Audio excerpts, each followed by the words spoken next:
my neighborhood is like a 5 this way, 7 that way radius. So I was more towards Erie Avenue, a couple blocks up from where they was from, and I had a rap group called New Era, and at first we was rap rivals. I was going against Ab and his friend. When it came to rap, it was like friendly. It was neighborhood competition. We had half the neighborhood, they had half the neighborhood. So But I more went. or less, it was like a battle group thing, like whereas though you had OBH, but you also had other individuals in the neighborhood that was artists too. Who are like them other individuals, like them other groups? Because I know it was a lot of groups from that area. Well, the recognizable group would be Major Figures. They was in my neighborhood. That was the Gil, Dutchy, Ab Lock, Speed, Bump J, Richie Rolex, Bianca, Chops, and Rucky. Okay. Chops and Rucky, Bianca. That's a hell of a group. That's a lot of artists, great artists. So we could see that, like from area after Allegheny, you have a lot of artists that was kind of like talented. This wasn't like no average artist. Like every, you know, No, they made some. They made some mainstream noise. They made some main. They hit the charts. I think like number 2 or something on it. So yeah, that's. They hit the charts though. They toured around the world. They did their thing. so a lot of people got to get an understanding that, Philly, we kind of landmarked a lot of different things, and through OBH, a lot of the talent that we heard from, um, how can I say it, from the AR Abs down to you. I mean, your talent, it goes a little bit higher than a lot of other individuals, because I always say that, at least because you always come with the bars and the lyrics. Everything usually is lined up correctly. But you will hear like how Ab rap, he's like a punchline king. Then you'll hear a lot of other artists that rap can lyric. How is it that you guys, was able to paint such a beautiful picture? Is it the community you grew up in, or what is it? No, we to be honest, we was like real good in school, all of us. But Ab dropped out of school like I think ninth grade.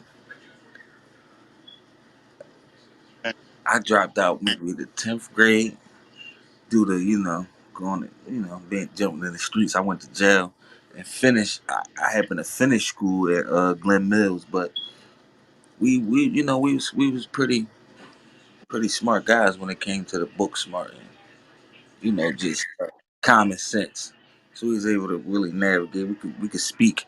Ab always been like a leader. Man, he always had a lot of people looking up to him. Even like as a young age, 17, 18, that always been him. So let me ask you this question. So you were saying, in other words, Ab always had that leadership in him, amongst his, part of the neighborhood. And likewise, you had your leadership. And I've heard of a couple names of a group that you guys was a part of that y'all started, was Struggle to Bubble. Then you had Ab and them doing the OBH thing.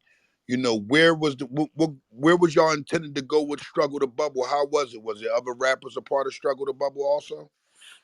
Yeah, it was a couple of us. It was me, a guy named Daryl the Don, a guy named Haas, who was a friend of mine, and No Breaks Bras, and J Dot.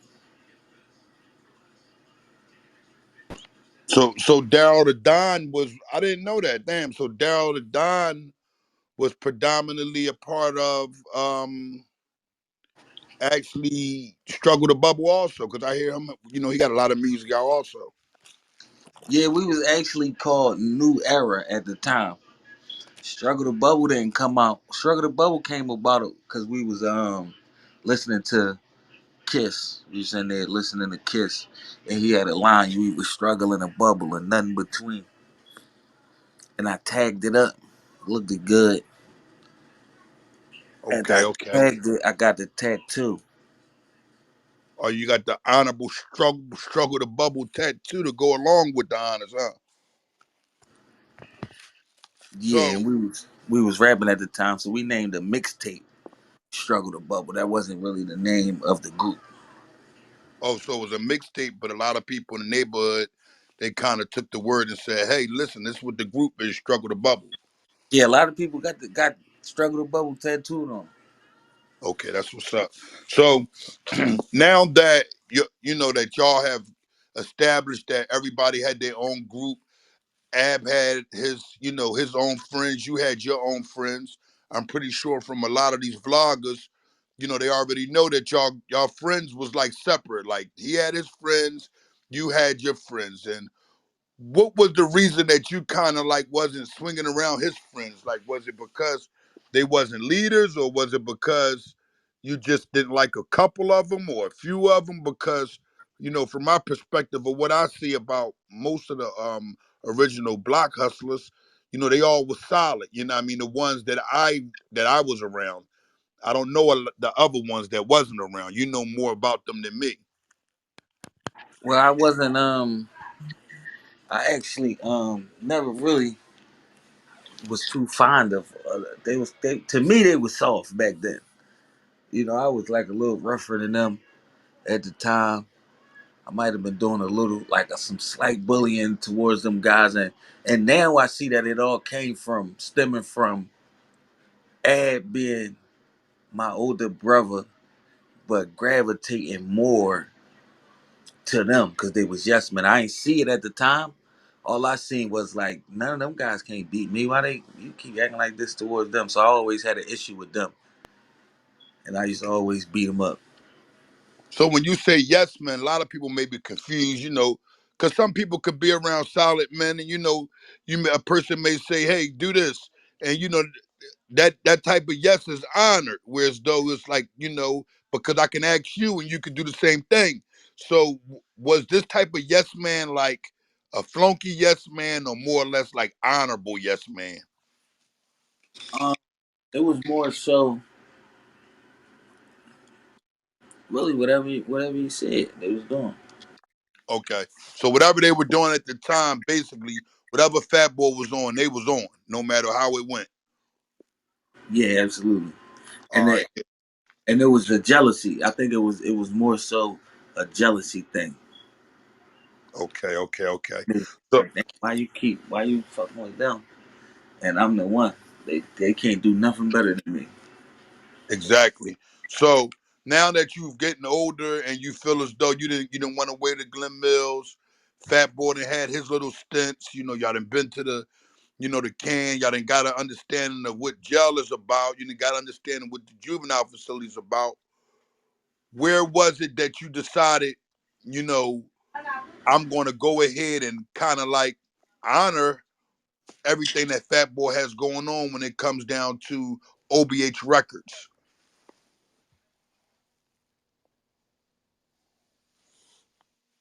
That wasn't until that wasn't until I came home this time. Really, 2013. Me and Ab, we wasn't really together. If I get the timeline correct, I'm gonna say Ab went to jail 2000.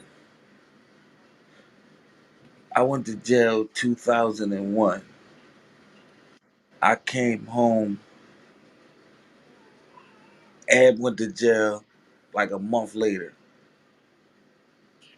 I went to jail while Ab was in jail. I did 18 months. I came home the end of 2003, like a day before New Year's. When I came home, Ab went to jail again like a month later. Damn. So it's like back and forth. But hold on, look, before we go that far, right? How was it in jail being as though you're Malik in jail? Everybody know you as Leak, you know what I mean? And you're AR Ab's brother, but it's like you don't know, you can't see nothing what's really going on out there. All you could do is hear. How did that feel? Because a lot of people got interviews out of you, but nobody never really touched base on that. Well, I never when I went to jail, wasn't no such thing as AR Okay. or OBH. Nobody. Well, it was a such thing as just that nobody never heard of it. It was a neighborhood thing, so I didn't really have nothing to ride off of. I had to really make my own name. So when Ab went to the county first. I got locked up, went to the juvie joint. When I came home, Ab went back to the county. Now I get locked up 3 days before Ab came home. I did 9 years.